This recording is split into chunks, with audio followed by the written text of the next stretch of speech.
તો વાહન વ્યવહાર વિભાગ દ્વારા ગેરકાયદેસર સફેદ એલઈડી લાઇટ લગાવી હોય તેવા વાહનો સામે કાર્યવાહી કરવાનો નિર્ણય કર્યો છે। ત્યારે ભરૂચ આરટીઓ પણ વિશેષ ડ્રાઈવ હાથ ધરી છે।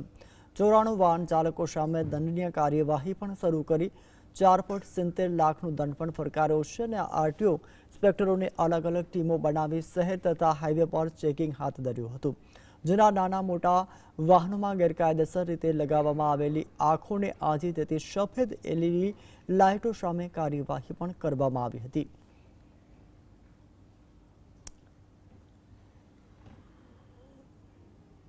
જે એક્સ્ટ્રા એલઈડી લાઇટ ફિટ કરવામાં આવે છે એ ન કરાવવી જોઈએ, જેને કારણે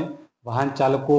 અને સામેથી જે બી વાહન ચાલકો આવે છે એમને પણ વાહન ચલાવવામાં બહુ દિક્કત યાની કે તકલીફ આવતી આવે છે। તો મહિનાની અંદર અમે લોકો જે 23 થી 31 જાન્યુઆરી દરમિયાન અમે લોકોએ